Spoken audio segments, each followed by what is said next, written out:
Dear all, welcome to ANAMED Library Talk. At today's talk, we have distinguished speakers with us, Ekin Mahmuzlu and Neslişah Başaran Lotz. Today's talk is entitled Agricultural, Commercial and Maritime Change in the Southeastern Black Sea Region, Production, Ecology and Institutions, 1830s-1910s. At this point, I would like to introduce you, our speaker and moderator. Ekin Mahmuzlu is an economic historian specializing in agricultural production, maritime trade, commercial ships, commercial houses, and the Ottoman Turkish bourgeois class during the 19th and 20th centuries. He currently lives in Crete Island, Greece, and he works in IMC Fort as a postdoc researcher in the ERC project entitled Shadow Trade: Unraveling Maritime Smuggling Between the Russian and Ottoman Empires, 1853-1914, and is the coordinator of online history courses at Işık University in Istanbul. Prior to joining the Institute for Mediterranean Studies, he taught late 19th century Ottoman and 20th century Turkish history, world history, and microeconomics at Boğaziçi, Aral, and Işık Universities. Neslişah Başaran Lotz received her PhD in Contemporary History and in Political Science in 2014 from the University of Strasbourg and Marmara University. Her research explores the intersection of economy, state, and politics. She works on trade and traders in Turkey, port cities of the Black Sea and Mediterranean, and the history of intellectuals and communist movements. She has translated history and literature from English and French into Turkish. Since 2015, she has taught history and political science at various universities and is currently a faculty member in the core program at Kadir Has University, is a board member of the History Foundation. Dear attendees, please be in mind that your video and audios are closed. Please type your questions in the chat section. Your question will be answered in Q&A session. Now I am passing the word to Neslişah Başaran Lotz. Thank you. Thank you as well, İrem Hanım. Thank you for inviting us for this talk to ANAMED and to you personally. So I will start this talk by talking a little bit about the book of Ekin that was recently published from Brill, and it is published in a particular series. I want to mention that, underline this, Studies in Maritime History, which is, I find, very important and promising area nowadays to understand commerce in general, and also the development of capitalism as an economic system as well, that I'm interested myself. Before starting, so Ekin did not include this in his CV, but biography, but we are also working together in a TÜBİTAK project with Ekin, unofficially for Ekin, but he contributed a lot. So we are currently researching on the history of Samsun in the 20th century. And his contribution is very valuable because as you will see in this book, Ekin made a very important research on Samsun as well, together with other Southeastern Black Sea ports during the 19th century. So we will continue with him to study on this port on the 20th century. So about the book, The Agrarian, Commercial and Maritime Change in Southeastern Black Sea Region. So I want to also underline the subtitle of the book, which is Production, Ecology and Institutions, which also tells a lot about the novelty of the book, the contribution of the book in this field. And I believe sincerely that this book is an important contribution in the economic history and maritime history regarding the Ottoman realms, Ottoman Empire. So I will briefly talk about these novelties. First of all, I want to remind you that most of the books, research material about the port cities, about the maritime trade is on the Mediterranean area, Mediterranean Sea, and the Black Sea is a little bit left aside in this field. Luckily, Ekin also is in the right place right now in this institute that is called FORT, so you will maybe introduce this as well later. This institute in Crete, which had a project about the Black Sea, which was called also the Black Sea Project, that produces lots of books on the northern shores of the Black Sea, but still the southern shores of Black Sea were left less researched, analyzed, etc., regarding the economic history trade networks, which is done by the workbook of Ekin, which is also his PhD dissertation. Maybe he will also mention about these. I will not go too much into the details, but I want to draw your attention that this book is about also many fields coming together, not just commercial activities or maritime trade, but how agriculture, commerce, and industry impacted each other together with the international networks, not just in the Black Sea, of course, regarding the European port cities as well. And it also, by doing this, shows how capitalist relations developed in the Ottoman Empire, especially at this Black Sea region. And I want to mention how problematic is this discussion regarding the development of capitalist relations in the Ottoman Empire, and it was mostly worked or studied regarding the international dynamics, the dynamics of the Western port cities, the dynamics of the Western capitalist world, but the local dynamics were mostly undermined in these discussions. This is why I believe that Ekin's book is an important contribution, because he brings together these local dynamics of trade, agriculture mostly. Industry is not so much in local dynamics, but local dynamics of agriculture and trade together with the international dynamics of this capitalist world, and also including how industry developed in relation with these local dynamics. So what I want to stress more about the book before letting the word to Ekin, and I'm sure that he will talk about many details of this work, but generally speaking, so this is also the book is very important in defining this relationship or descripting it as well, which is not done too much. This relationship between the local merchants and merchants in European cities. So how this trade network worked in this area, in the southern Black Sea, Southeastern Black Sea area. So which ports we are talking about, it's probably obvious. So Samsun, Trabzon, Giresun, and a few more ports there that Ekin will list better. And it is also important that to see that Ekin, he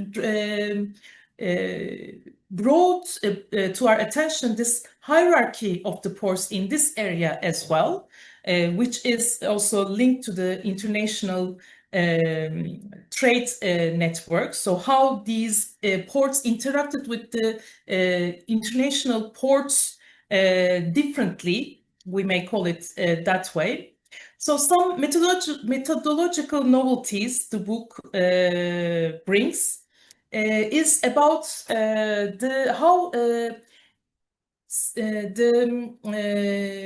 advancement of some technologies shaped the agriculture and trade in this area.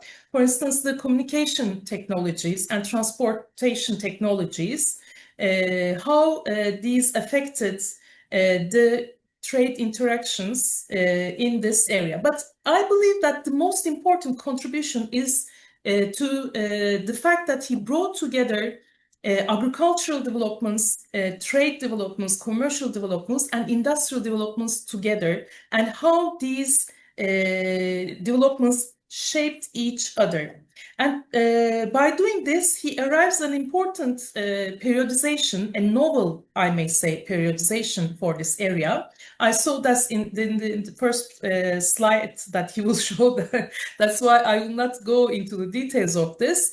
But he divides this 19th century into three periods which are defined by maritime age of change, commercial age of change, and agricultural age of change. And he feels very well the insight of these periodizations. And this periodizations, more importantly, I believe, takes into consideration both local developments, economic and political developments, local developments, and international economic developments. Before finishing, I want to draw your attention as well to the archival work in this book, together with the collection of data from various sources like the French, English, and Ottoman diplomatic sources. And if you look a little bit at the book, you will see how these data are meticulously compiled together. And the most interesting things maybe in the book of Ekin are the charts, the tables, graphs that he prepared himself using this huge data regarding the export numbers in all these ports for the main goods like tobacco, wheat, grains, hazelnuts, etc. And these charts are, I believe, very, very good to use for further research. So this is quite a kind of brief introduction. And now the floor is to Ekin. And yes, we'll. Hello, everybody. Let's start with where I am before the. Okay, let's stop sharing. Let's stop the location that I am. This is the room of Marino Saryannis and Zeynep Aydoğan, but it used to be the room of Elizabeth Zahariadou. These are the collections of Elizabeth Zahariadou, actually. Elizabeth Zahariadou is one of the most famous Greek Ottoman historians. She collaborated with Halil Nazik and the others. You might heard about her. She's the actually kind of founding mother of the Ottoman studies in Greece, in also Balkans. So this is, Elizabeth Zahariadou collection. That's why I chose it here. And this is the book of one of us colleagues, Andonis book. So we are in Crete, not in a Greek island on the south, not in Greece, which means that if you walk that direction, or that direction, 20 minutes, you will find a beach, not a tramway or bus station or something like that. Let's talk about the institute. Institute's IMS Fort actually used to be an Ottoman studies. It started as an Ottoman history studies, but in time, they incorporated the other social sciences as well. This is the most successful research center in Greece, one of the most successful research centers in social sciences in Europe.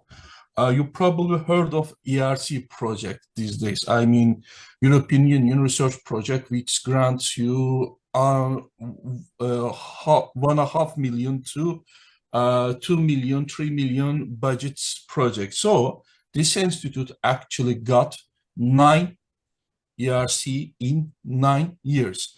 And I am working one of them, but before, going further, the next candidate, probably this summer, Zeynep Aydoğan, will get another one. So she will be swimming in money. So let's talk about what I am doing here. I am a postdoc researcher. We are dealing with smuggling in 19th century. So if you need to smuggle something, you can call me anytime. Anyway, the joke aside, we are dealing with the smuggling in the east of Europe, especially the Russian and the Ottoman empires, especially second half of the 19th century. We have a very big team. Anna Sidorenko is the chief researcher.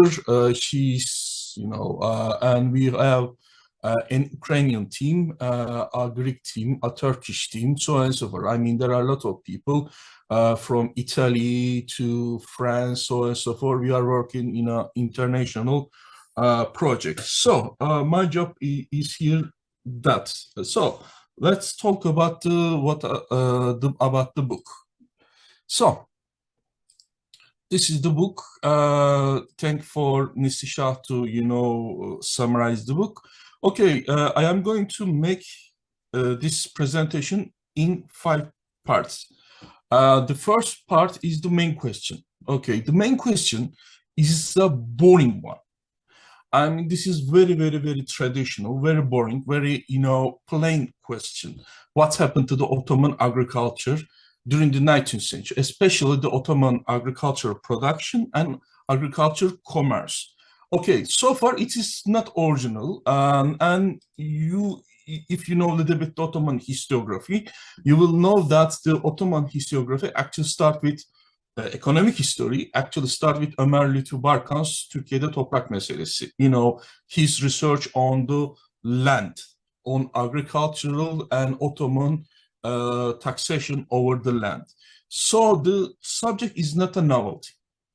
And what happened during the 19th century? Well, the Ottoman Empire, why the Ottoman Empire was integrating to the capitalist world or the global markets, is also not an original question. So there are a lot of people already ask it, and there you can see there are actually 3 trends throughout the history. I mean, the pioneers, especially Barkan, was from Ana school. He also a little bit influenced by Marxists, and then the Marxists came to the picture. The discussion was dominated by the Marxists during the 1960s, 1970s. Then the world system approach actually became more popular, but these different groups talk each other. Then actually there's a this topic will not be popular during the early 20s. However, okay, so far you can see this is not a novelty. However, what is different from the previous works? Actually, what I am looking, what's my approach? Actually, what I am looking for is not the macroeconomic or macro data. I am not interested in such kind of cases. Why? Because my PhD advisor Şevket Pamuk and the other members of the committee, Çağlar Keyder, Zafer Toprak, all of them actually working on the macro data. If you want to read something about the macroeconomics of the Ottoman Empire, you can go read Şevket Pamuk, or you can read one of this book. But what I want to see is what happened to the farmer, or to merchant, or to the farm actually, because we are talking about with the gross data, with the total importation, total exportation. You can say that, okay, total exportation of tobacco increased during the 19th century, or total, exportation of the grapes increased in the 19th century. Okay, that's a gross data. But in microplane, our knowledge is quite limited, and we don't know what happened to the farmer. We don't know what happened to the merchant. What was the impact of the capitalism or Ottoman economy integration to the world over the commercial networks or agriculture production? Because we assume that the agricultural production remain pretty much the same, or the commercial houses remain pretty much the same, which is not true. I mean, throughout the 19th century, there will be new commercial houses, emerging. New nourish came to the picture, new type of commerce, and new type of, agricultural technologies will be introduced. So there will be huge changes throughout the 19th century. What I want to see is the microeconomics. So the single farmer unit, the commercial houses, the farming techniques, so on and so forth. Okay. So to understand all of them, I pick up a region, Southeastern Black Sea or Trabzon province, if you like, or Pontuk region. The name is not important. And the province or the, you know, I didn't choose this province because, because I need to choose a province, you know, a limited area to see what is going on. It was a perfect, place. Why? First of all, the commercialization in this part of the region, this part of the world happened only during the 19th century. Before 1829, before the Edirne Treaty, the Black Sea was a closed sea. I mean, there is few commercialization, few relationship with the rest of the world.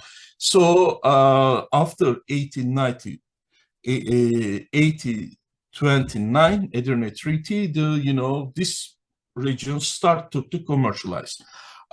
Compared to the Izmir, it is a very good place to support the difference, to the impact of the capitalism. Why? Because in Izmir the capitalism was already been there. Izmir was already integrated to the world markets, actually long before the Ottoman Empire. So this part is kind of isolated from the rest of the world until 1829. So this make perfect place to study. And in addition to that, the second factor was the I found tons of primary sources. So this is my, interest, the farmers, the production, the commercial houses and commercial networks. Okay, I am going to read my main argument and I am going to come back to this main argument again and again. I will argue that the direction of the agricultural change was determined by the changes in commercial and financial institutions, arrival of the new transportation and information technologies to the region, and the emergence of agricultural industries under the constraint of ecological and climatic features, which probably didn't say anything to you. I am going to explain in a while, which is actually what I meant by that. Is that actually there are external factors. The external factors were mainly transportation, information, and this kind of technologies. Agribusiness, the capital, the new financial institutions like banking, so on and so forth, were mainly external factors, usually came from the Western world.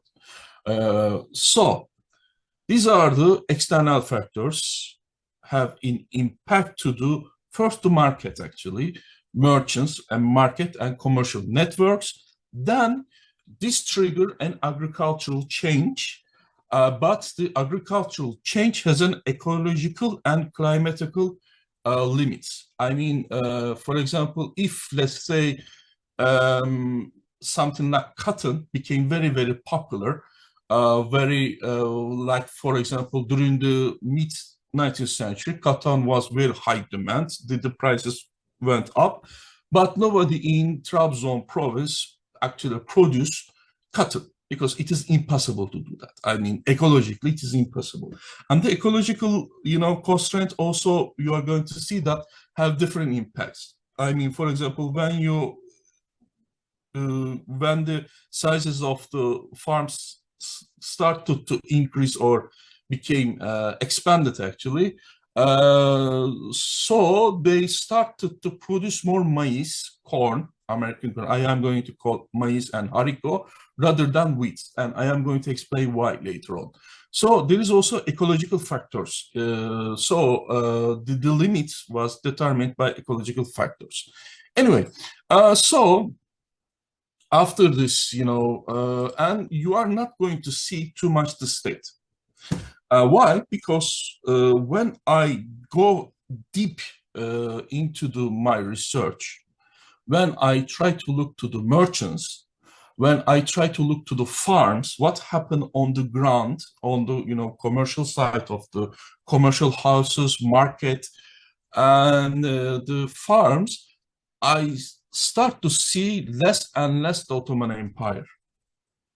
The state is the lesser actor on this. In any case, I mean, in all the changes, the state is the less important actor. And there are some impacts coming from the state, of course, but this, impact is, you can actually, in this conversation, in this lecture, I am going to ignore it.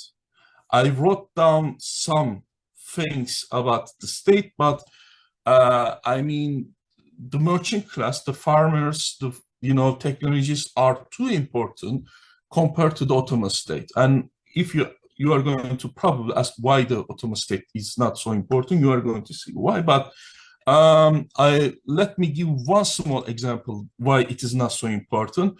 You probably heard of or see the book of Donald Quartet, Anadolu'da Osmanlı Reformu Temrum, the agricultural reform in the Anatolia by Donald Quartet. And I checked the numbers. The total number of seeds distributed to the farmers, total number of the tools distributed to the farmers. And I realized that it is even lesser than 1% of the total production. And most of the time, when the government distributes seeds or tools or this kind of stuff, it is for the Hamidian model farms, not to the farmers. So farmers doesn't have this kind of, support from the government. And I am going to mention one aspect. The land reform, by the way, will happen, in the midst of the century, which will coincide with the Crimean War and the, major changes as well, except that actually the government or the Ottoman central government almost have no impact. So that's why I am not going to talk about the states, and then you are going to see. So, as you can see, the agricultural studies were very popular until, the collapse of the Soviet Union, actually. After that, there is a huge silence because, economic history in among the Ottoman historiography became less and less popular. It was, replaced by other fields, especially the cultural history, anthropological history, so on and so forth. Until, the collapse of Soviet Union, it was the economic history was on the center of social history. But after that, economic history became less popular. In addition to that, agricultural, history became even lesser popular because, Turkey, which used to be an agricultural country in the 1960s, 1970s, became actually an urbanized country. Recently, actually, it happened 30 or 40 years ago. So agriculture is not a big deal today for Turkish GNP as well, or especially if you think about the GNP contribution of agriculture to other Balkan states, it is even lesser than Turkey. So agriculture became unpopular for a long time. Then another revival happened. And there are a few people that I know. For example, Ramiz, Fatma, Burcu Işıl, Sevgener had a talk actually last week. So I know these people. People like me started to interested in agriculture again. Why? Because first of all, environment and ecology became a huge problem. The global warming made the studies on agriculture, ecology popular again. And this book actually is very beautiful book, A History of World Agriculture. I read this book while I was writing my PhD, but they translated this book later on. So ecology and environment became very popular in history. Then another factor, which is not actually in Turkey, we are not discussing this yet because I will not enter to the details, but in Turkey, we are so far away from the rest of the world that one of the most popular subject for actually 3 decades, especially after the Russian invasion of Ukraine, is the actually global agribusiness. Because the population is keep on rising and there is globalization of agriculture, and we saw what happened, especially during the pandemics and especially after the Russia's invasion to Ukraine, to the global food prices, which is a hard topic, actually big topic, one of the biggest, topic today in global economic circles. And there is also another factor that now you can carry goods from Africa cheaper than used to be. So, for example, Lipton produce most of its tea in Africa, Kenya, for example, by contract farming. And this actually gave a huge impetus to, push for economists to study agriculture. And these new theories actually are totally different from the neoclassical or liberal theories and Marxist theories. And they are using new type of models, new type of, economical theories, which fit better with the data. And this is a huge topic. I mean, you cannot imagine that. I am going to give one funny example to you. The infamous banana trade war. After the World Trade Organization actually launched for actually almost 5 years, 7 years, the Americans and the Europeans actually fought again on the topic of banana. That's why it is called Second Banana Trade War. And it was funny, to be honest, because European Union, you know the story, because it happened to the Turkish farmers also. European Union put quotas and specific, definitions for the crops actually to be imported to European Union. And European Union was saying that the size and the shape of the bananas better. I know this is funny, but it was their argument. So they were, measuring the sizes of the banana. And actually what they were doing is not actually this decision, because they were actually, European Union kept on buying from their ex-colonies. For example, United Kingdom was buying from its Commonwealth partners, and it was France was buying from its ex-colonies, so on and so forth, its common partners, and they use this size of the bananas or the market standards as an excuse to not buy from Brazil, for example, or Latin American countries. This is actually why there is a huge battle. So it was quite popular. This agro-business is quite popular actually for 20 years. So in addition to that, there is a sad part about Ottoman historiography on agricultural studies. The sad part is that if you combine all the books, articles about English agriculture, and when I say English economic history, everybody will think Industrial Revolution. And I have to say that the people working on agricultural history are in the minority. Even they are in minority, the total, number or total size of the, books about agriculture in British agriculture history is far larger than the Ottoman one. You can create a library just with these books. There is a huge literature. Meanwhile, the Ottoman, agricultural history will be even lesser than 1%. I mean, something like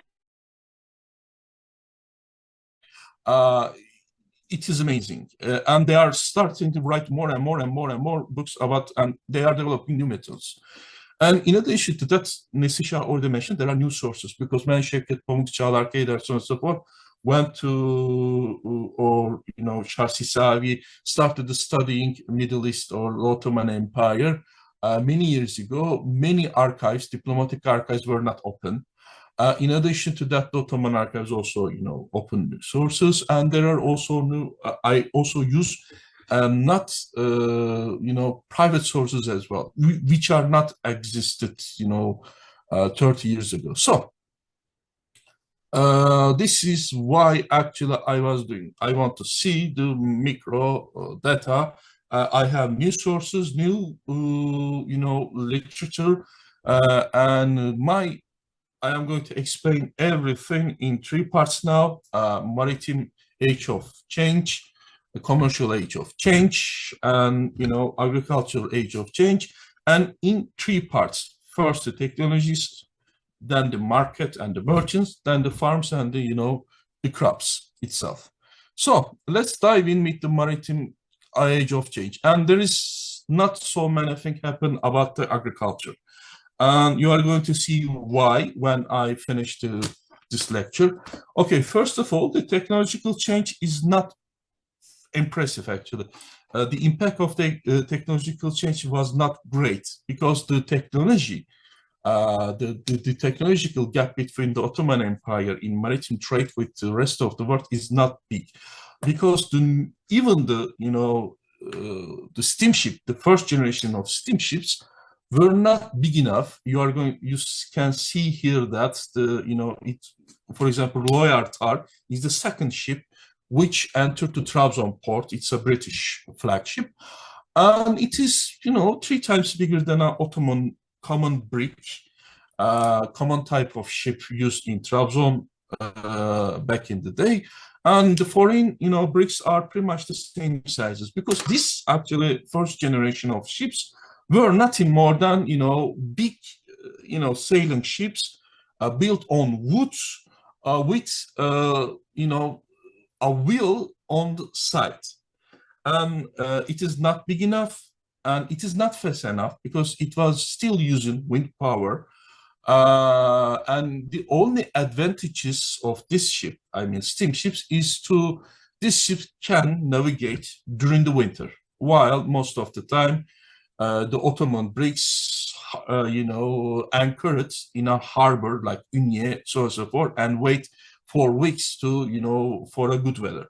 So the only advantages is that that's why the first steamship had little impact on anything.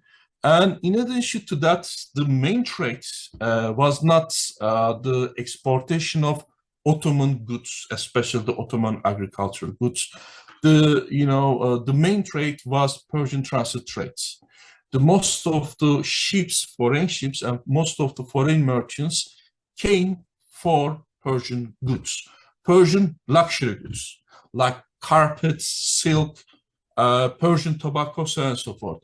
So it was mostly Persian transit trade, and you can see there is a huge boom in Trabzon. But the impact of this Persian transit trade, which is by the way, the trade route is Tebriz, Erzurum, and Trabzon.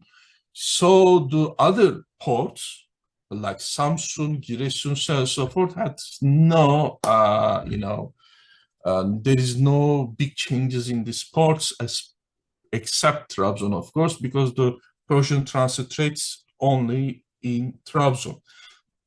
So, and the British actually imported textiles against the Persian transit goods, which are mainly silk and carpets and so forth. And this created actually a problem for the most ship companies and the most ship, because the cargo size of the tobacco and carpet and silk is small. They are luxury goods with high values, but the British ships and the Ottoman ships actually carried large cargoes of textile.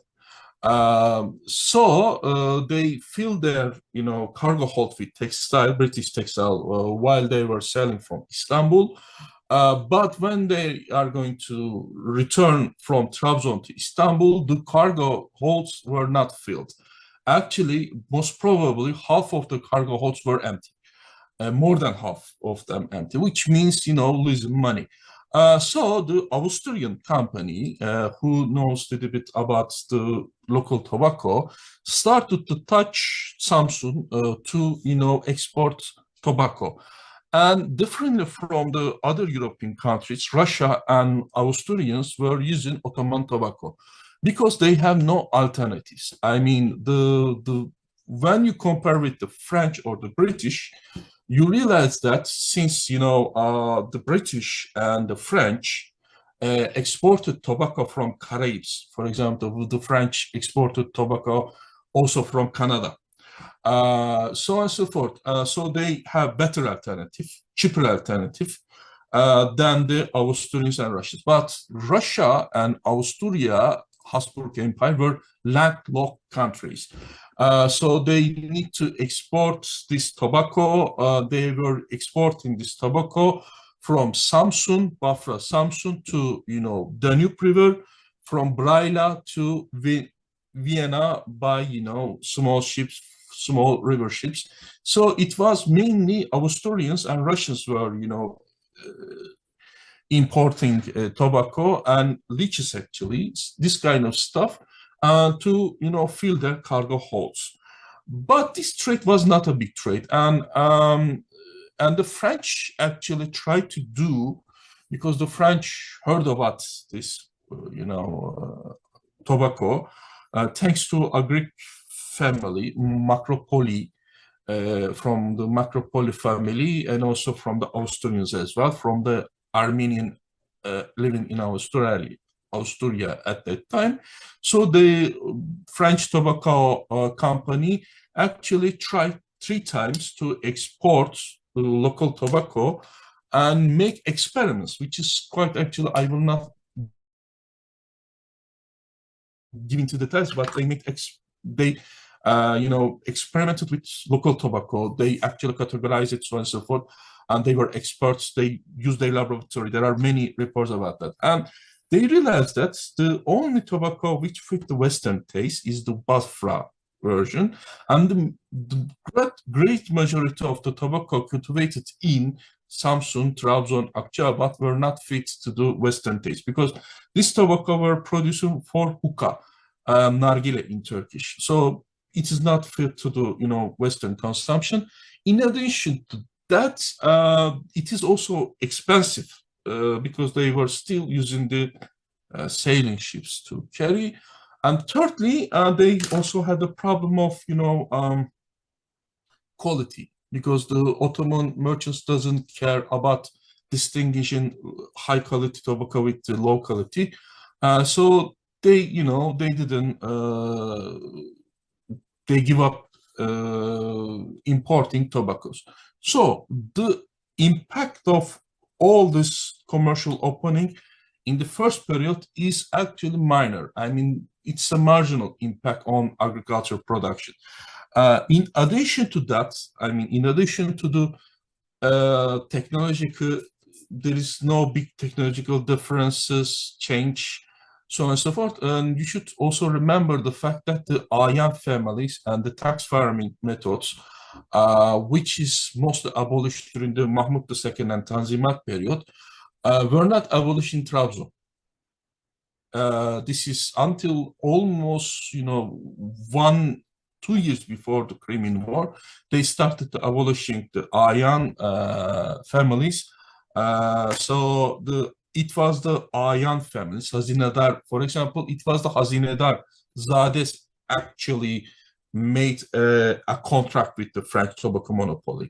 So there is no big change in the agricultural production. It was the mainly the tax farmers exported the tobacco as it was used to be, and they were actually collecting this tobacco as part of their taxes. so on and so forth. And there is an, the classical system going on without any major change in, production. So the second period starts with the Crimean War. The Crimean War changes a lot of things. First of all, with the Crimean War, screw-driven propeller steamers came, which means that new steamship, bigger ones, and also these steamships were faster. They can reach, if they sail from Trabzon to Istanbul, they can say in 3 days. But they started regular weekly trips from Trabzon to Istanbul. There were 4 companies, regularly touching the port, and 85% of the total, maritime trades was done by a steamship in 1860s. These actually steamships actually are, technologically superior, and you can see here the numbers. I mean, you can see the impact of this technological change. If you ask what is the main difference, if I can elaborate more. If you ask me what are the main differences later on. First of all, the technology had changed. The transportation costs decreases considerably, and in each actually, in each decades, the transportation costs actually kept on decreasing, and it was the Ottoman Ottoman steamship company which prevented to, which made a contract with the French and the Austrians to prevent actually the decrease in the transportation costs. So the transportation costs are decreasing, and in addition to that, another type of trade started. And by the way, also the telegram came with the war. It was the British and the French engineers, built a telegram line until the Erzurum. So the telegram also existed, and the postal services became regular. And these are not only the Russian, the French, Austrian, the Ottoman, were not only the steamship service, but there are also the postal service. So, I mean, now the information and transportation costs actually decreased. In addition to that, another type of commerce actually started. It's this, the new type of commerce trade network actually started in 1840s in the Western world. In United States, so on and so forth. It's part of Atlantic trade. So far, one of the main problem of the local merchant is to find some partner in the Western world. Okay, let me give how it was done before by, exaggerating. If you were a merchant before the Crimean War, like Macropoli family or another family, you have 2 options. Either you have to, buy your ship. Most of the time, it was the ship owners, actually. A merchant in the port were somebody with ship, actually. You fill your ship with your cargo and send it to other, ports, especially to Western ports. And in most of the time, either you yourself went to West. For example, Macropoli family went in person. The father actually went in person to Paris to make Marseille and Paris to make connections. And after that, you usually place one of your sons or grandsons to these ports. So it was a family business with your, people that, and it was very painful. And there is also another problem that everybody was there is a huge legal problem as well. We usually forget about that. If, let's say, I am an Ottoman merchant, I sent my crop or tobacco to Western world, which happened to Ajemian, for example, there is a possibility that the person, the merchant in Paris or in Amsterdam or in the foreign port might not pay me. How can I trust this guy? There is a possibility that this guy could not, will not pay me. And there is also another possibility.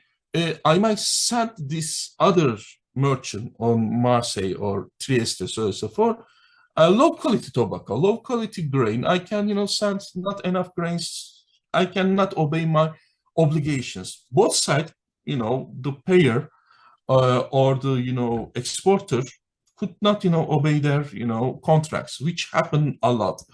And before the Crimean War, the answer to the solution is a bit more complicated. And you should remember that we were living in different countries. There is no international trade laws yet. There were no international courts.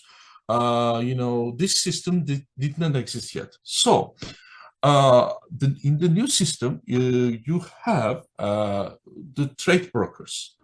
Trade broker, komisyoncu. When you say in an Ottoman archive, sometimes you see this word, and most of the time the Ottoman historians doesn't understand this word. Komisyoncu tüccar or komisyoncu, trade broker. The trade broker actually it started in Trabzon in 1840s. There are, the trade brokers emerge in Trabzon to deal with Persian transit trade. Instead of me sending to other places my goods, I actually made a contract with a trade broker, which is most of the time in a port, Samsun or Trabzon. This trade broker usually work another trade broker in Istanbul, and Istanbul is the capital of everything because in Istanbul you have the money, you have the credits, you have all the connection in Istanbul. So my guy, I might be a merchant in, let's say, in Tokat. I went to a trade broker in Samsun or tobacco merchant in Samsun. I either sell my tobacco to him, or I said that I want to export this tobacco to proper markets. So in this case, now the trade brokers, the family like Mahogyan, Marimyan, so and so on, there are a lot of names. Usually the Armenian and Greek names, mainly Armenian, by the way. So this, trade brokers make a deal for you, and they have a connection in Istanbul, and their connection in Istanbul had a connection in Marseille, and then connection at other places. Meanwhile, since there is a new technology were developed, since Reuters and the Reuters companies, this kind of information companies already been there. And also the telegram, existed. So the trade broker in Istanbul and also Trabzon, Samsun, knew the prices of tobacco, grain, opium, so on and so forth, prices day by day. So they gave me options as if I am the main exporter, give me the main options to me. Where do you want to, sell it? And they give the, mini prices. They also, most of the time, these trade brokers also arrange the logistics, the transportation system. They also sell me insurances. So this is a packet program that I can, instead of me, sending this goods, there's a company. And, these days we have this kind of online companies. I will not give the names. If you want to sell your goods, you can go to a website and you can upload your goods and show them. And this, intermediary companies, back in the day, they're called trade brokers. These trade brokers actually make the deal for you and give you, actually take a percentage or a percentage over the price of the goods, not from the, profit, because you can profit yourself or you can lose the money. This is not a problem. They are offering a service over the price. So this system actually started in 1840s in Trabzon for Persian transit trade, but it became very popular in other places as well, which allow the local port merchants to export goods from local. In the other direction, and this is the one, simple rule of economics. If I, sell you something, you give me the money, the commodity against the money. So you should also think about the credits. And there is a flow of the credits from Western market to here. not by the banks, not by the, formal institutions, but it was the, by other merchants. It is, in French, it is called échelle. It is like that. This, the merchant or the trade broker in Istanbul actually obtain money or get a loan from a Western institution, some credits. He distributes this credits to his, business partner in Trabzon, Odessa, and so forth.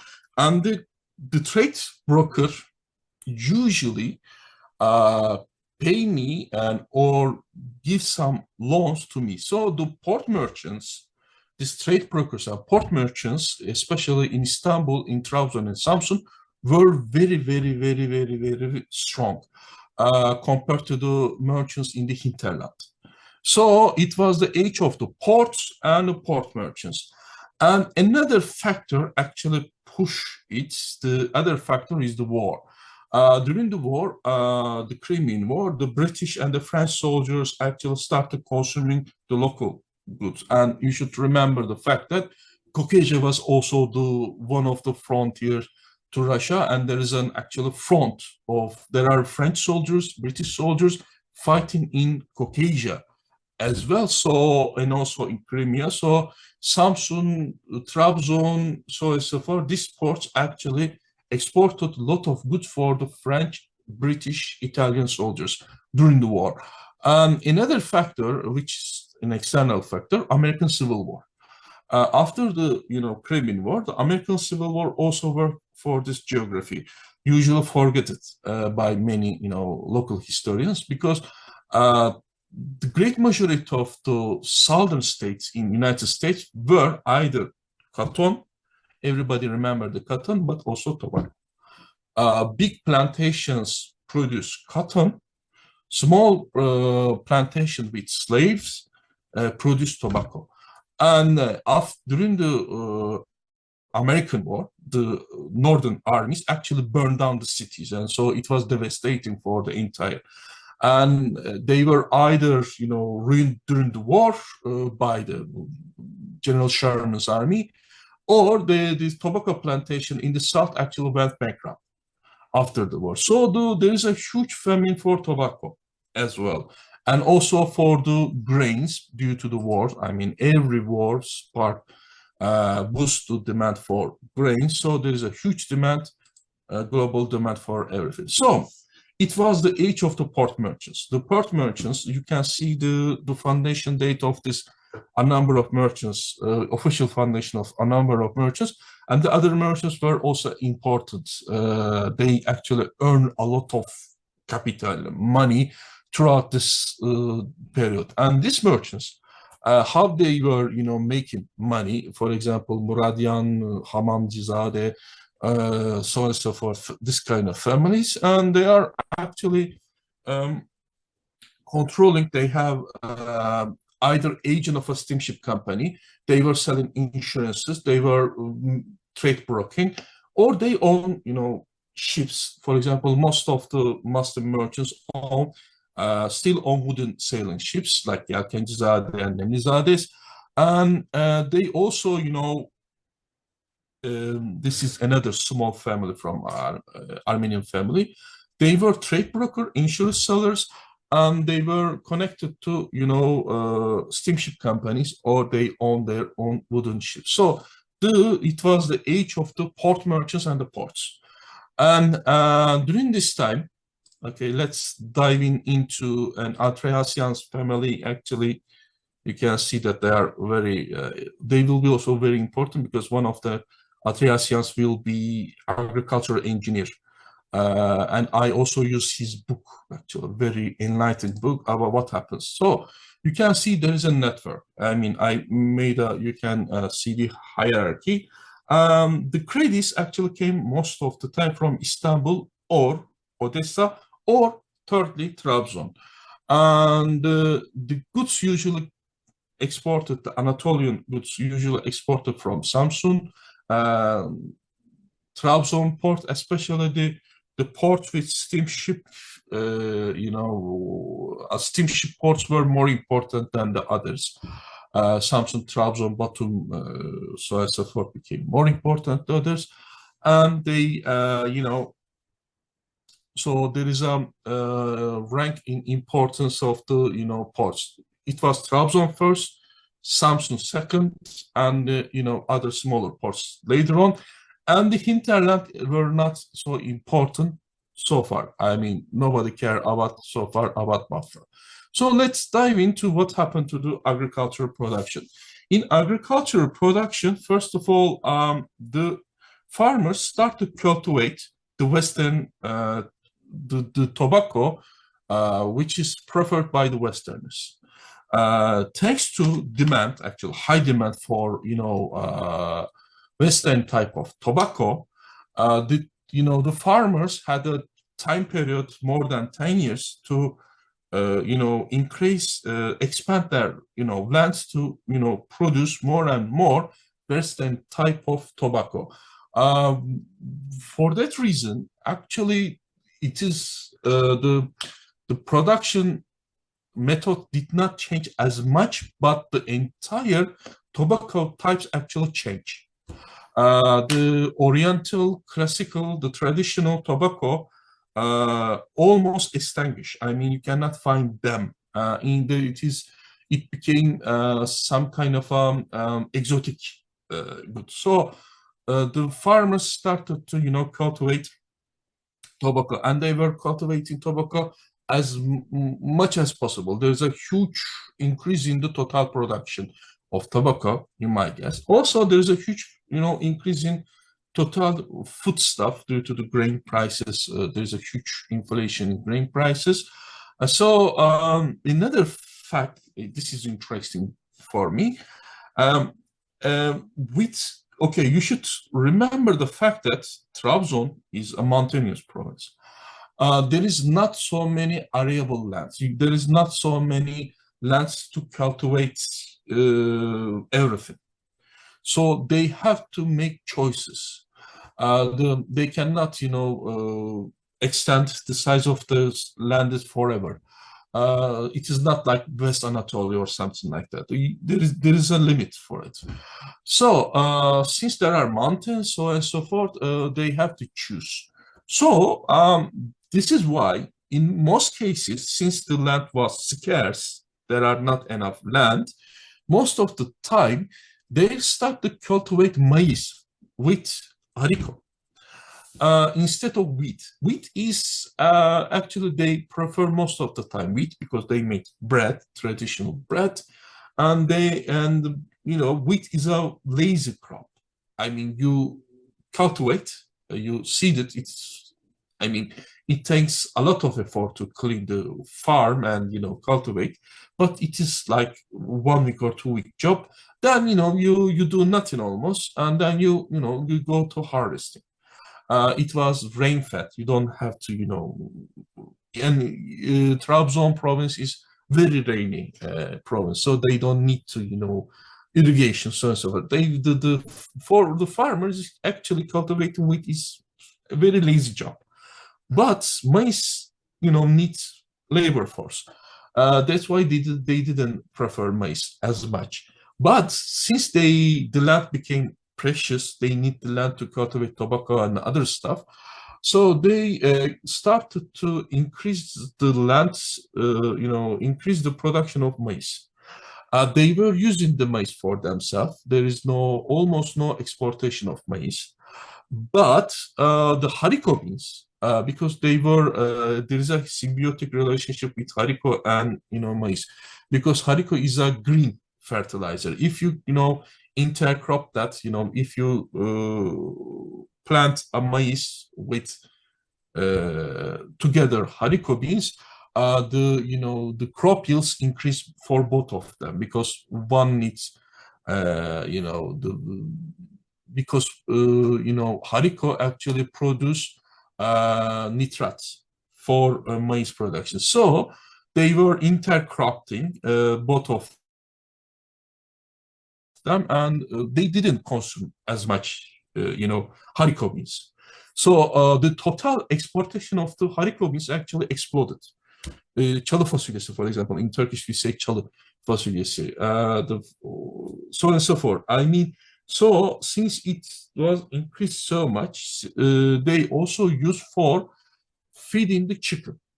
So total production of chicken, eggs, haricot were increased. And in volume of trade, it was haricot beans take the first place in Trabzon and Samsun. This is interesting because, you know, they don't use that much haricot for anything.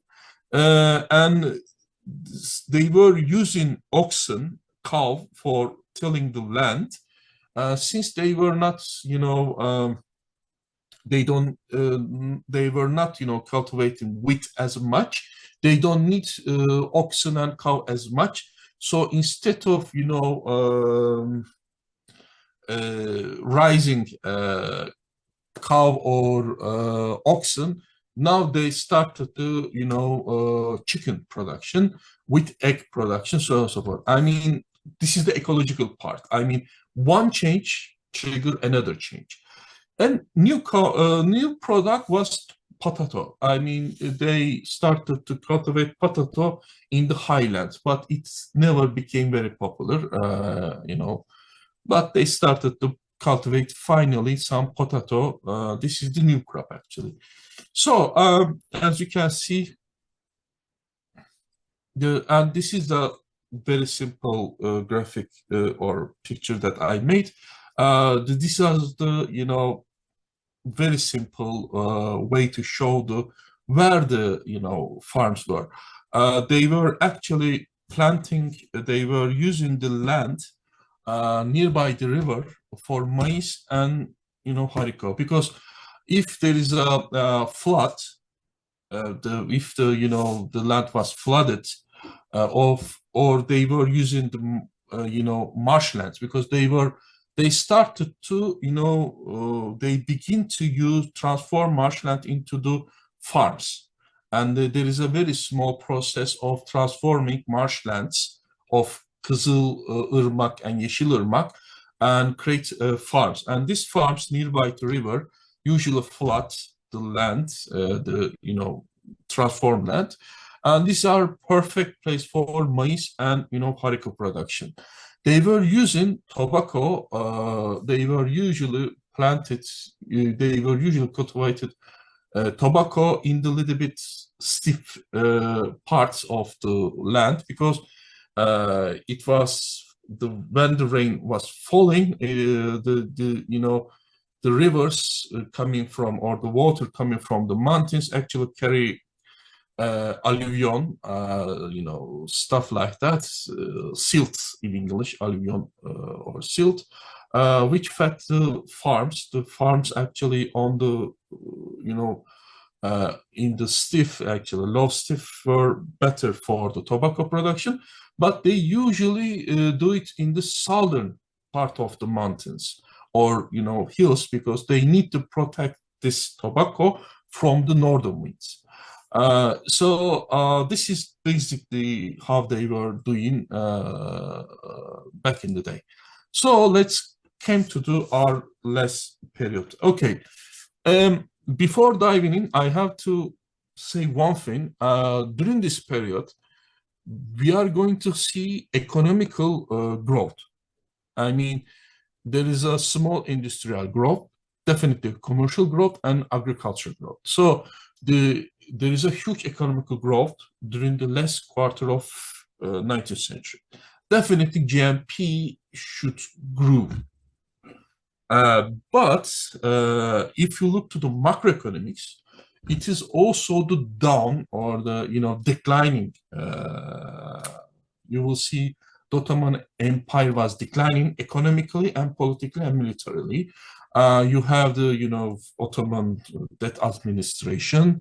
The Ottomans were, you know, the financial dominance of Western power on Ottoman finances. It was a very dark days for the Ottomans during the Abdülhamit II and the Second Constitution. So the economical situation for governments or the state was terrible. But in contrast, the economical situation of the farmers, especially the merchant class, is booming. And this is the difference between microeconomy and macroeconomy. And first of all, with the arrival of the banks, you are going to see that the local merchants will be more free from the Western, partners, and there will be economical growth. So let's dive in here. First of all, the banks came. Ottoman Bank, agricultural bank, so on and so forth. In addition to that, a new class of financier emerged. It is called bankers. And here I have to emphasize that the bankers were not sarraf. In Ottoman historiography, one of the mistake the Turks actually doing that, not the Greeks. The Greeks know that because Baltazar Zarifi were actually Greek. They know their history, and they have all the memoirs and the history of Zarifi, this kind of families. So they know. But the Turkish, scholars doesn't know how to distinguish a sarraf from a banker. They are totally different type of people. Sarraf, the money exchangers, actually extinguished during this period. They were replaced by bankers. And the bankers in this region were merchants. They were not the sons or grandsons of the sarrafs. They were merchants.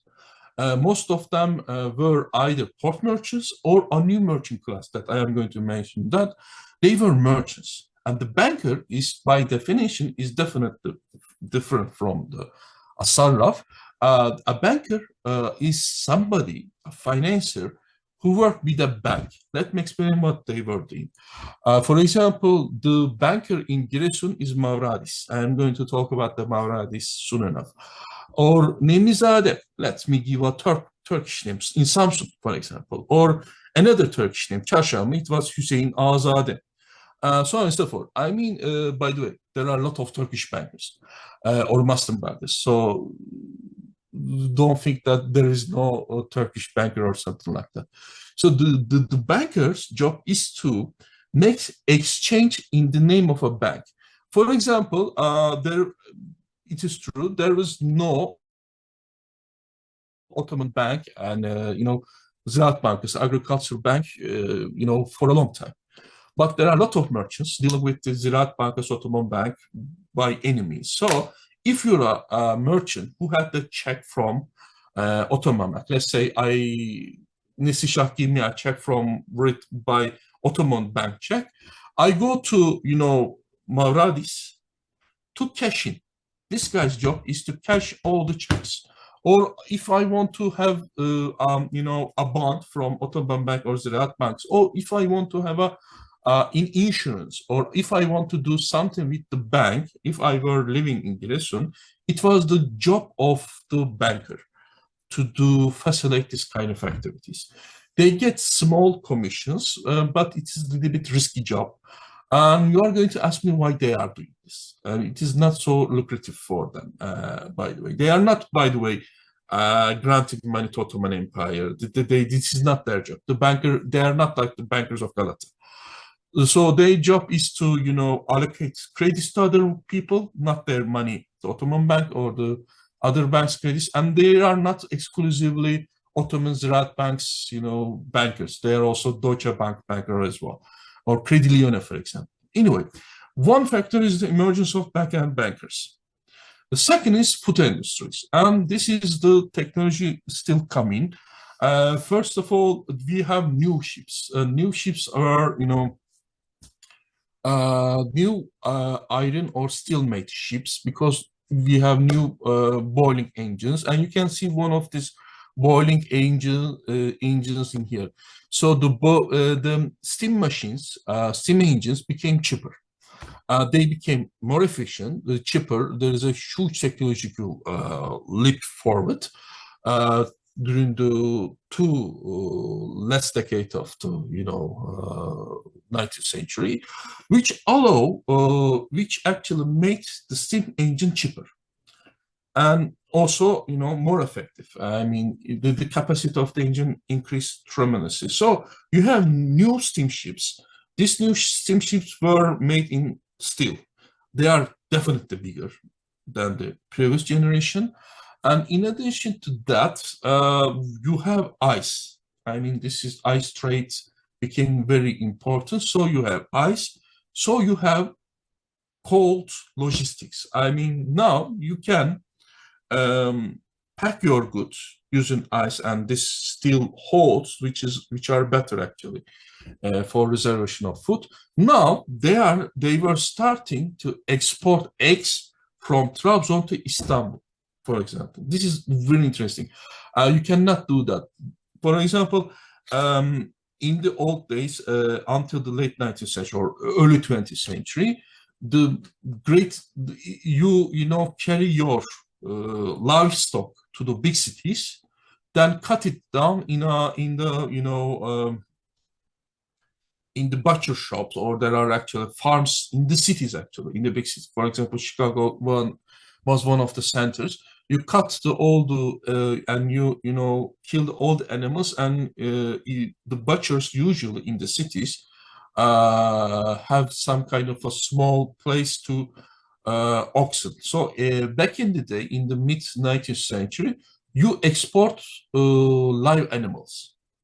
But in the late 19th century, people started to export actually meat itself. So yeah, I mean, the technology was not so widespread in the Ottoman Empire yet, but now you have food industries. For example, milk powder by Nestle. If you open any journal in the late 19th century, you are going to see that milk powder from Nestle. So on and so forth. So the food industry was booming thanks to these cold logistic systems, which preserve the goods better. Now you have cheaper coals thanks to coal mining in the Ottoman Empire. Now you have cheaper steam engines, and now some Ottoman capitalists, actually some Ottoman merchants, begin to establish light industries. The industries that I am talking about were not hard industries. You don't need to high technological know-how, like textiles, not food industries. And you can read all of them in Donald Quatter's book about Ottoman industrialization. They were producing flour. They were producing textile. They were producing olive oil. For example, this Aya Paraskevi factory, and by the way, Aya Paraskevi in Turkish means hayırlı cumalar. I know this is funny, but they were using simple steam machines to produce olive oil. It's a very simple production method. So you have small factories with 10 or 20 workers. This is not a huge factories or huge manufacturing development in the Ottoman Empire, but there is a small factories kept on emerging. And so another third factor, it is the macroeconomics.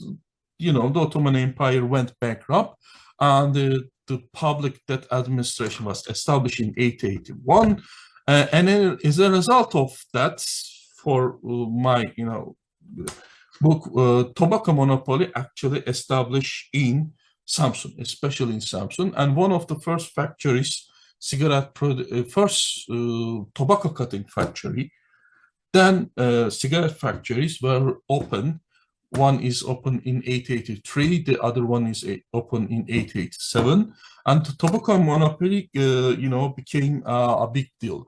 And this is not only a trade monopoly; this is also a production monopoly, which meant the production of cigarettes was only on the hand of tobacco monopoly, Ottoman tobacco monopoly. In other words, it was only the Ottoman tobacco monopoly could produce cigarettes within the borders of the Ottoman Empire for a long time. So they also give,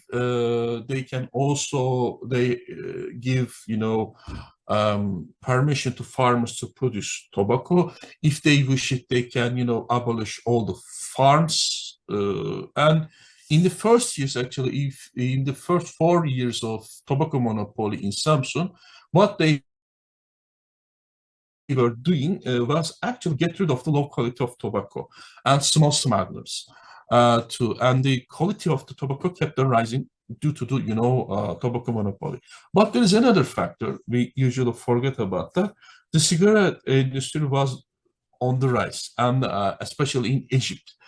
And the great majority, I mean, at this 70% of the tobacco went to Western markets, especially Egypt, Romania, to produce cigarettes.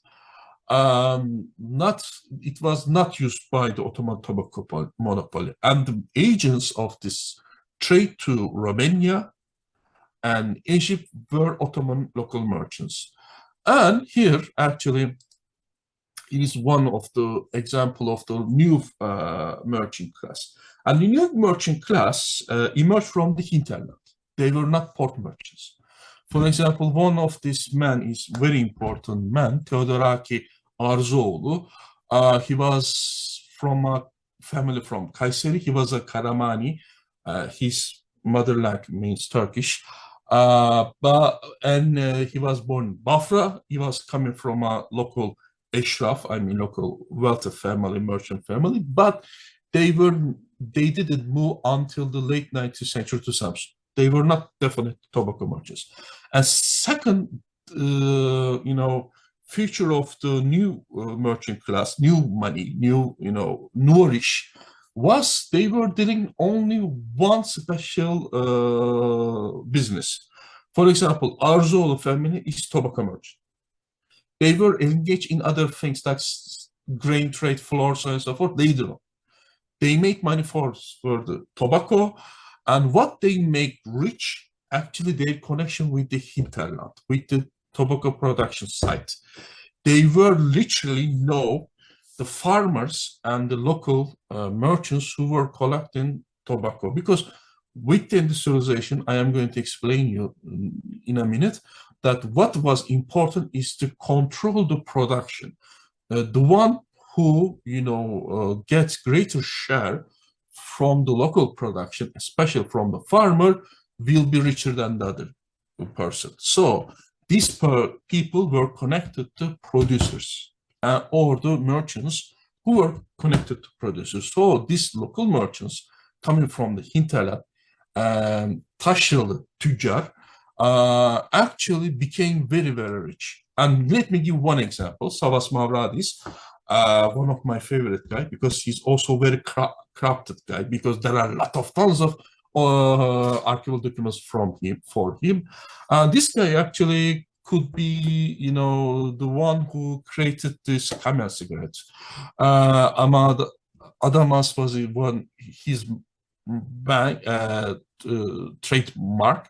And his cigarettes actually transform into camel after British American Tobacco Company bought from them. So you can call him the creator or inventor of the camel cigarettes. And he made, and his family made a lot of money they have factories. Let me show. Let me show. They have factories in Egypt, so on and so forth. Okay, how they were, operating. Mavradis. Mavradis or the other tobacco producers and many, also some hazelnut merchants as well, had different tactics.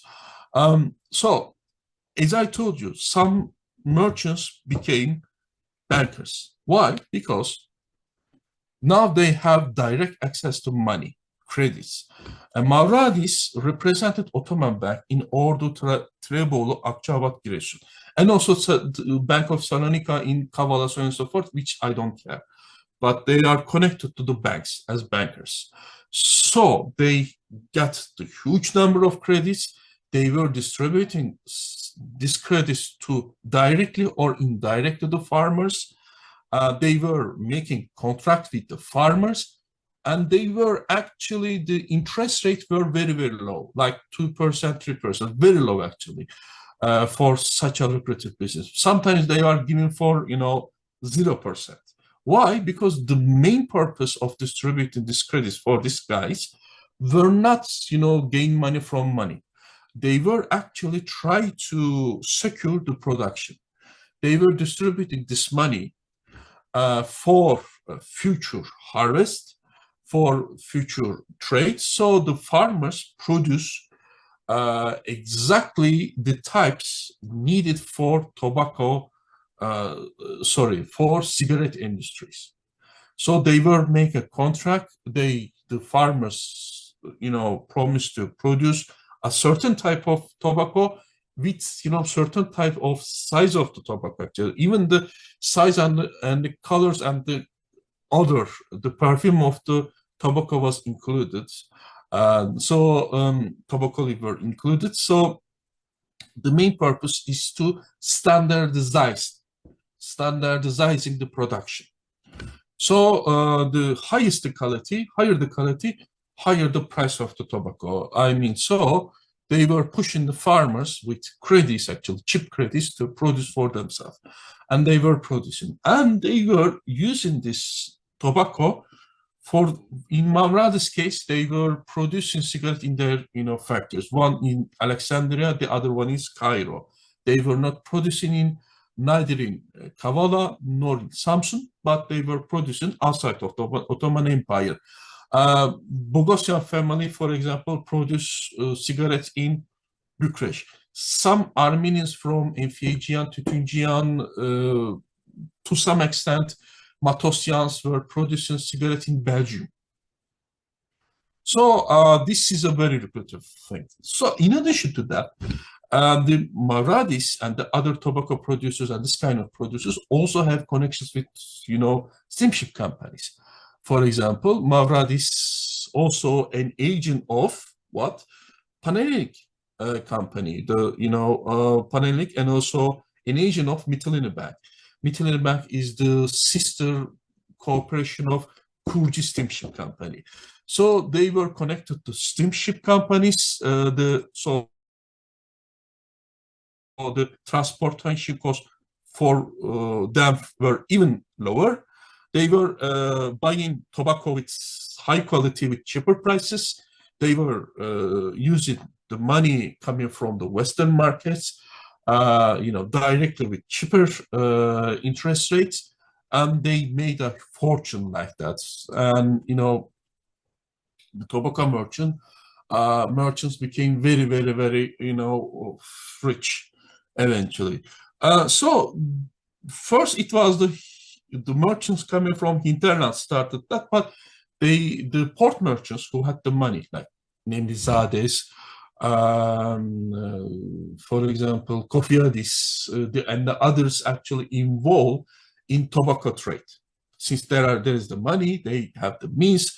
So like everybody else, they jump into the ship. For example, eventually Nemlizade family will be the agent of the Ottoman tobacco monopoly, and also they were working for the BAT, British American Tobacco Company as well. So the same system exists. That's why Nemlizadis became banker as well. They need the money to finance this operation. So what happened to the agriculture production in tobacco? Ekin, sorry, I will intervene at that point. I believe that we will wrap up with this because it's already an hour and we have some. I will be wrapped up. Yeah, I need 5 or 10 minutes. Okay. So the entire tobacco production actually changed dramatically. It became very, very standardized. I mean, what had changed actually, there is no new machinery. In the Ottoman history, the Ottoman historians or the Turkish historians dealing with agriculture, I like to hear about the machines, but there is no machinery. Still today, there is no big machineries used in tobacco. What had changed is the calendar and how they use the labor work, and it became very labor intensive, job. They were doing, there is actual calendars, and they are obeying actually very specific type of calendar. It became very professional. I mean, they cultivated in that period of time, so on and so forth. It was very standardized, and yeah, the entire production system, labor work actually changed. Even they cultivated each tobacco plant with measuring the centimeters between 2 tobacco plants. It became very standardized production, and it is a little bit they say kız gibi bitki, girly tobacco, girly plant, because it was mainly the girls who collected tobacco and worked on the tobacco farm. So tobacco business is a big success, and the tobacco farmers also gain from it. I mean, especially the villagers who produce high quality tobacco actually earn more money. It's a very happy story for everybody. And this is the case of quantitative growth in grains and during the late 19th century with the flour production and also biscuit, this kind of stuff. And now there is a huge demand for Ottoman grains, wheat, barley, so on and so forth. Anyway, the local, in this case, actually, what will happen, not actually an extensive growth. The sizes of the farms will increase. And here you see tefecilik, usury. The merchants actually use usury, distribute credit with high interest rates to guarantee to buy, grains more and more. In addition to that, they also involve in tax farming. And many of them became tax farmers, and they were small tax farmers. So the tax farming usually went hand in hand, and it was a very, very exploitative. I mean, this is eventually most of the producers lose it because the merchants either use interest rates and credits to bond the farmers, or they became tax farmers, and most of the time they became both. Use the brute force to collect wheat, grains for cheaper prices. And it was a very sad story for the farmers because, even though production per capita increased, the farmers actually probably earn less. Probably great share of this money went to the, merchants. And finally, my final crop of the day is hazelnut. Hazelnut is a surprising one because due to the actual chocolate production in Italy, it became very famous. What had changed in the late 19th century? First, there is the fabrication, of course, manufacturing of the chocolate. The second thing, they started to use milk. So it became, chocolate was a luxury production for higher classes. Now it became our children, sweet with the use of, since the price of the chocolate decreased with the manufacturing, and especially the Italian companies actually did that. And one of these Italian companies who started this, chocolate business, global chocolate business, Pernigo Tea, actually was bought by a Turkish firm now. And these Italian companies especially came here, the French and the Italian companies came to Giresun to buy hazelnut. And in the hazelnut case, you can see the huge, takeoff of exportation. It took off. Why? Because unlike the others, and I have to show that, unlike the others, the hazelnut is grown in the very high altitude. And in the high altitude, the Ottoman farmers were not producing almost nothing. They were so high for agricultural production, and the hazelnut doesn't require too much labor work. So there were a lot of hazel gardens around. So suddenly, the lands they were not using for anything became precious. So they started to cultivate hazelnut in everywhere. It is not like in the other production. They didn't, change the production of tobacco into wheat or something like that. So they were opening new lands in the high grounds for hazelnut, and it became very, very, very, very organized, way of the production. And it was from the start, it's a manufactured, it's some integrated production. These are the list of the Turkish, actually, Muslim producers, and you can see that it cannot fit to the screen. I should add also the Armenians, Greeks, and so on and so forth. It can be possible, and all of them had their own machines to crack the hazelnut and to produce. And these merchants actually bought land, plots. They, integrated their production. They bought empty plots. They started production of the hazelnuts. Then actually they bought the hazelnuts from the other gardens, and this is a very manufacturer integrated field in in there. And today, 1/3 or 1/4 of the total production of hazelnut actually came from Turkey, in that region actually. And finally, and the family that I told you about in the beginning, Asyan family, made a fortune about it. I mean, this family here, Asyan's book actually, Fındık Ziraati, hazelnut trade.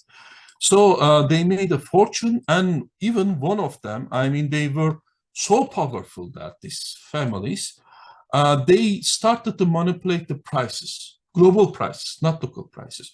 And one of them, actually, Pisanis, who were coming from Giresun, another merchant from Hinterland, Newish, he called himself the king of the hazelnut, or hazelnut king. And the Pisani family exists today. They are still controlling the grand chunk of percentage of the hazelnut, global hazelnut trade. They actually want to establish the global hazelnut exchange, and these local merchants started to manipulate the global prices. They became so powerful in that small niche market that the entire Giresun actually turned around it. Okay, so final conclusions. Finally, as I am repeating myself, so as you can see, the technological outside of factors, technological change, the change in the global markets, credit mechanisms, financial and institutional change in the financial and commercial markets, plus technological change are the external factors coming from usually the Western world, which had a huge impact in the Ottoman agricultural markets and merchants and the markets have impact on the farms and agricultural production. And that's so. Thank you for listening to me for 1 hour. If you leave me, I can go on forever. Yes, I know. That's why I intervened at the most interesting part, unfortunately. So the problem with the talks is that when you start, it's a little bit general, etc. So you arrive at the most interesting things you want to tell, and the time is over. Thank you very much for this a very interesting talk. So it was detailed and also smiling, making people smile, I may say, with the little details that you gave. So there are some questions, very detailed questions as well, about economic mechanisms that you are talking about. I will come to these questions, but before that, I want to maybe when you will conclude your remarks, you didn't have too much time to talk about this, but I want to come back to this basic question, how the local or indigenous bourgeoisie developed in the Ottoman Empire. Did the indigenous bourgeoisie develop really, or it was the product of the European capitalists? So this is the maybe the main question that is asked by the writers on the subject, the well-known writers on the subject. So I believe that you bring very new ideas about it by bringing new evidence, first of all, new data into our attention. And I had so I have this idea that there was a Muslim bourgeoisie in the Ottoman Empire that triggered the capitalist development in the Ottoman Empire from inside. But with your work, I'm much more convinced at this point. But I don't know if you want to say things about this local dynamic that is created by the commercialization of the products that you mentioned in many details. But I will, do you want to talk about this now, or Yeah, I want to answer one by one because I will forget the rest. First okay, of all, so I will give you 5 minutes for that because I have very, very detailed questions here. I don't want to take the time of the listeners neither. Okay, here is the first answer. First of all, we should remember the fact that the business history and business is overall, capitalist business especially, is quite dynamic. Usually the Ottoman historians who were working on the macro data did not see the changes because it's quite dynamic. Some commercial houses rises, some actually land bankrupt. For example, there is a huge bankruptcy, waves during the 1870s. I mean, during the 1870s, almost 1/4 of the merchant families actually went bankrupt. We usually forget about it, but you should think about modern, capitalism. I mean, the biggest companies in now, for example, Jeff Bezos and Amazon or Google, so on and so forth, did not exist when I was born. And first of all, this environment is quite dynamic. We forget about it. And secondly, there are also, this is something that usually the Turkish historians doesn't know about it. There is a very old merchant families in Trabzon, in Istanbul, so on and so forth. Since and it is not actually, it was the Egyptians know better because they were working in what was her name? Hanna. I will find it later on. They know it. I mean, the families in Aleppo, the families in Alexandria, so on and so forth. Kazazade family went on for centuries. And here's one actually from my part, Kozucazade. They were important and very wealthy family during the Selim III, and Hamamizade, who were part of their family tree, and Hacızade, Sarı Hacızade family from Ünye were actually wealthy families during the Selim III. They have this Beratlı merchants, Hayriyet tüccarları, this story. And you can see Hamamizade upstairs. I mean, I put one Hamamizade over. And these families, Kozucazade not, but the others went on. Nemizade, for example, emerged in the Ottoman documents in 1830s or something like that, but they still exist. Many families actually that I mentioned, I didn't mention here, exist. Pisanis exist actually. Some actually came later on the scene with the rise of, I don't know, new trade, new business. For example, some became rich thanks to the hazelnut, or there is a meteorical rise like Bezos. Nobody knows Bezos, or Google or Windows actually 20 years ago, but this man became very rich. But there are also very established families went on, generations, which is true for all of the merchant families. And here I have to say that the main capital, I mean, the capital also moves. We usually think like that the Muslim capital accumulation started this period. No, it didn't. Actually, it was the family's capital.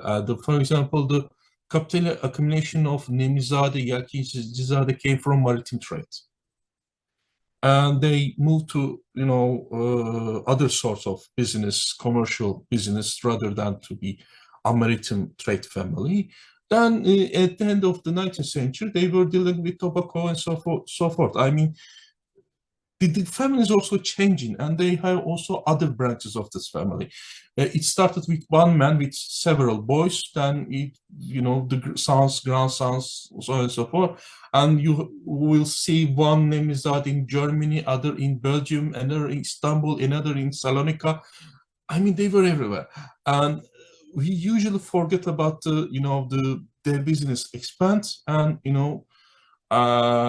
they became more and more rich if they were lucky. But and also the business they were making also evolved. I mean, some invest in, for example, manufacturing or something like that. I mean, we usually think that this is very, very, very, very not dynamic sphere. Secondly, we are a bit too much obsessed with ethnicity. The ethnicity is part of it, but not as, the first rule in this business, actually, the merchant families usually make trade with their relatives. Fathers with the son, sons with the cousins. If there is no cousin and enough son and cousin to make business, they go to do, brother-in-law. Also, the marriage was important. And this family also marry each other. For example, this family, there is a Yelkencizades actually married with the, Nemlizades. Hamamcizade, Sarızade, Kozuzade married each other.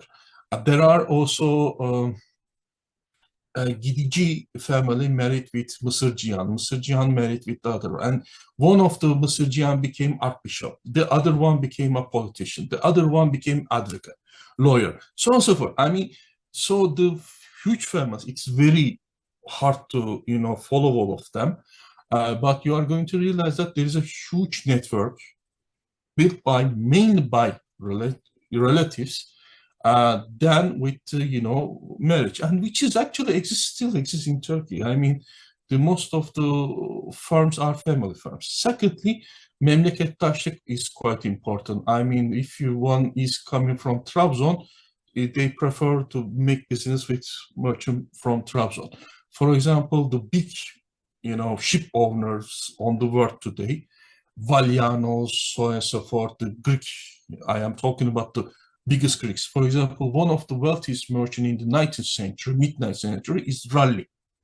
Raleigh are from Chios, and the Chios ship owners do business exclusively with the ship owners from Chios or Izmir, Chios. I mean, even today, there is a huge rivalry and animosity, with the Ionian families.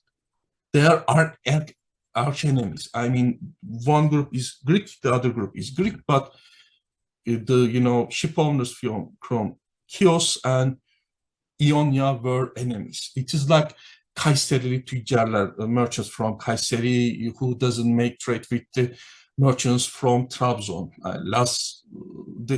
This network. I mean, there is a Kurdish network in politics in Turkey.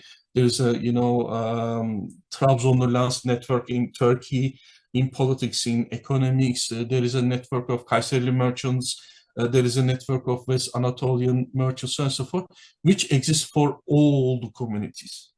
This is not exclusive to Turkish. It is also Greek or Armenian. I will pass to the other questions now. I think the details, sorry. So there are 3 questions of Deniz Saygı. I will read them one after the other. I hope that you will be able to take notes while listening, because it's very detailed.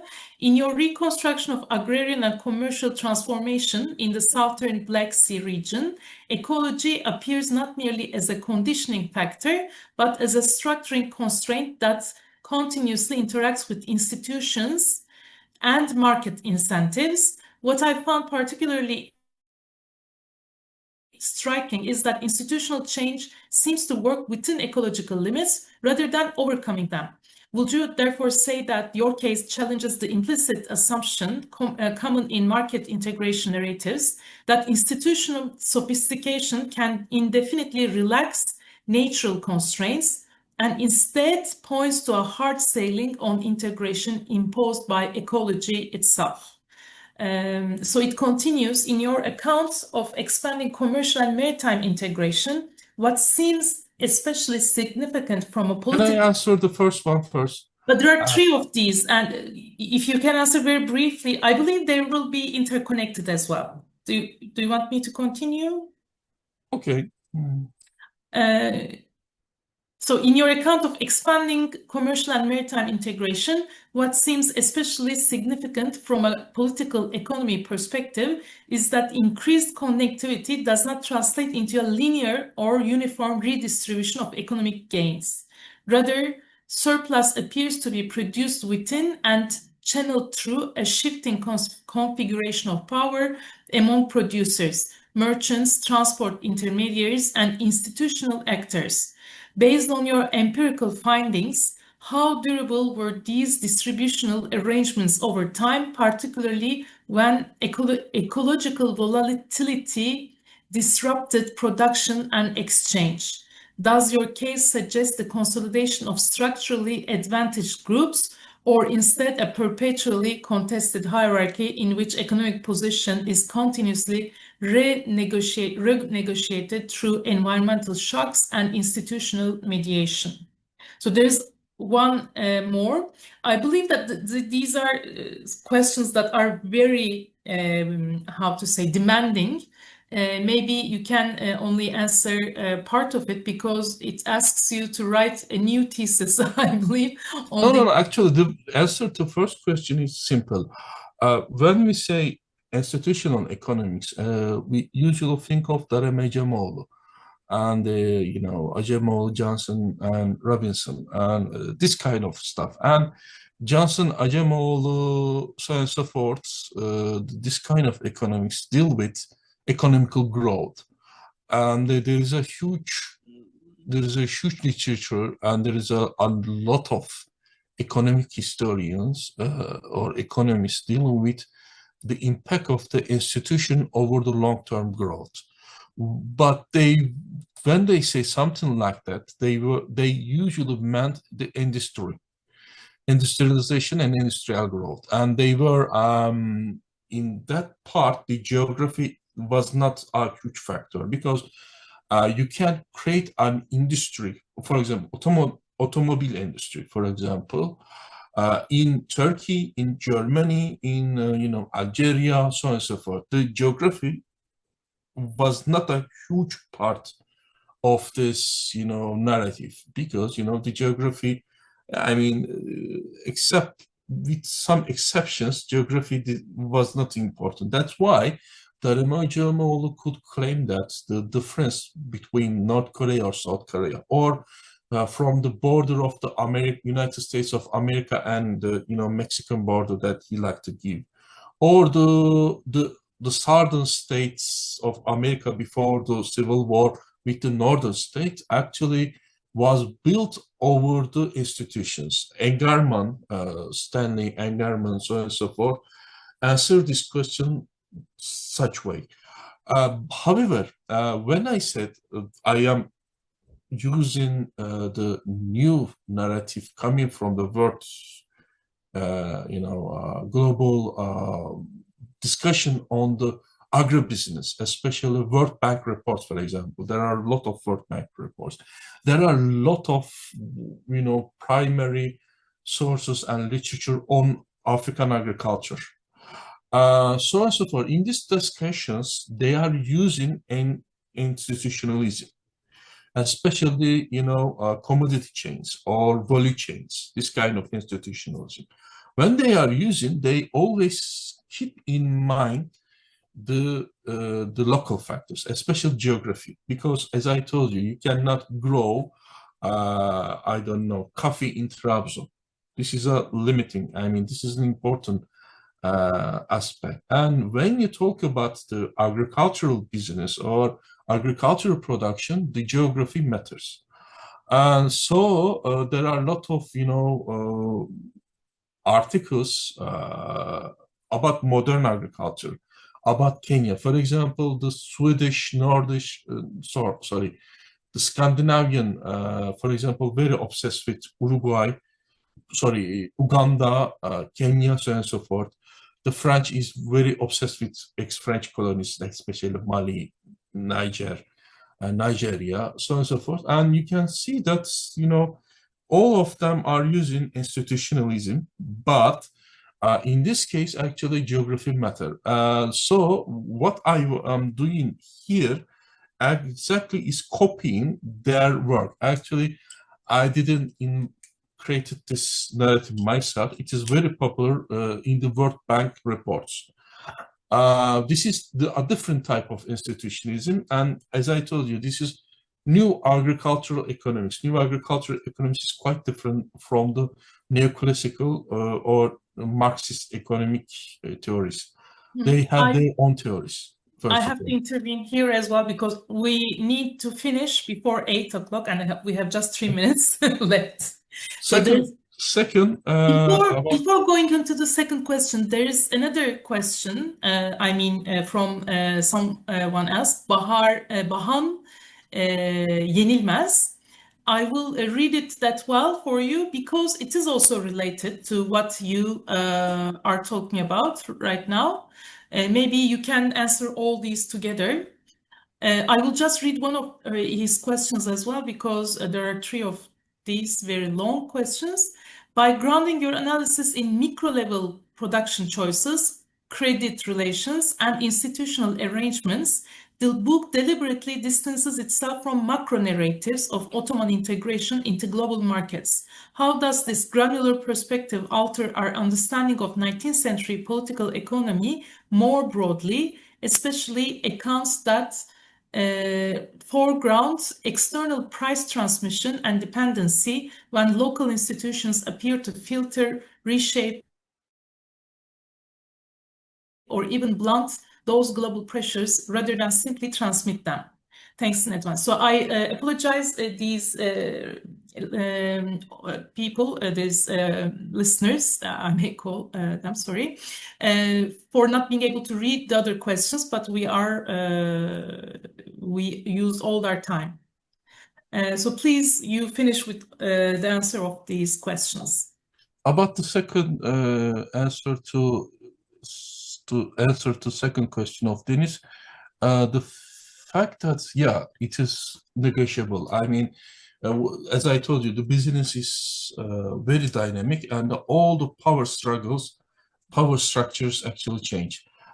In the early 19th century, it was the Western merchants and especially the merchants from Istanbul had the power because they were controlling the money, and the money is always scarce. So they were controlling the credit.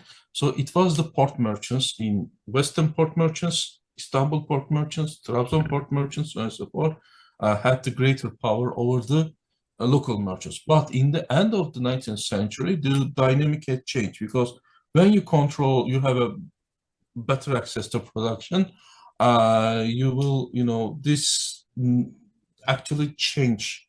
So a local family like Sani could be very important in the global sense. So this change, especially I didn't enter to the. There is also differences between each, each crop. For example, in grain, the local actors did not matter as much because you can, if you're a Western buyer, you can buy grain from Ukraine, Romania, so on and so forth. Nobody cared about specifically about Samsung grain coming from Sivas or something like that. They don't really care. But when you talk about hazelnuts, there is only a few places you can buy it. So the hazelnut merchants in Giresun mattered more than the others due to the fact that the crop actually has a very niche market, but the great majority of the production came from this part. So the relationship, also the nature of the crop also had a huge impact on the power relations. And also the relationship between the farmer and merchant and the other agent also determined by tobacco. In tobacco, the farmers had more negotiating power, but in grain, no. I mean, everybody can produce grain. but there are not so many tobacco producing, high quality tobacco producing farms in Samsun, so they have more, you know. About Bahan Yenilmez question, I especially did not enter to the, you know, macro fields. Why? Because if I have, you know, then everything that I am saying, that I can say that, I am saying everything. I mean, I am making this argument, so and so forth, only for this part of the geography of the Ottoman Empire. Yeah, probably, but some things that I am, you know, stating, or my arguments, is also true for West Anatolia or Lebanon, but I mean, or Bulgaria. But I mean, since I don't have the data or the primary sources, or I don't have any, you know, thing to compare, you know, any secondary sources to compare my, you know, findings, I cannot state that, oh, this is actually a trend for the macro, you know, it was a macro trend, not a micro trend. And I cannot challenge yet using only one region to the findings of Şevket Pamuk, for example. Okay, let me show one thing to make you to understand. I have primary source that I can say that for myself here in the beginning. Okay, can you see the numbers? Here, the numbers actually started to increase, not in after 1838, after Balta-Limanı Treaty. The entire trade of Trabzon, Samsun, so on and so forth, did not increase suddenly after Balta-Limanı Treaty. Neither the importation nor the exportation. So the impact of Balta-Limanı Treaty has little impact for Trabzon province or Samsun or the other ports. I cannot generalize this sentence. Actually, this is the argument made by Şevket Pamuk. In Şevket Pamuk's book, he claimed that actually Balta-Limanı Treaty was not so crucial as everybody claimed to be. But this thing, you cannot challenge the other economic historians. Yeah, Balta-Limanı Treaty was not so important. Can you see my numbers in here? Somebody said, but in Izmir or in Antalya or I don't know, in Aleppo, yeah, I have another number that, you know, disprove yourself. So the problem with the micro studies is that without having a second or third, you know, region like that, Izmir or Selanik or, you know, Bulgaria, you cannot challenge the macro narrative. That's why I didn't enter the macro narrative. This is the tactical. I mean, I can understand this is not very good thing for a historian, but this is a very strategical and tactical thing to do. And you should remember that these guys, actually, Şevket Pamuk, Çağlar Keder, so on and so forth, were in my dissertation jury. So first Şevket Pamuk said, no, this is not like that. It's fair enough then. Okay, thank you very much. It has been a long talk, but very productive and very interesting, I found. I will give the floor to İrem Ünal again for the closing. And thank you for the listeners as well. Thank you for this. Thank you very much for this detailed and productive talk, and thank you very much for also the listeners. ANAMED Library Talks will continue in March. You can follow the details in our website and social media accounts. Thank you and good evening to all. And for the last, okay, the Argentinians has left, so I will say to them, Viva Maradona later on.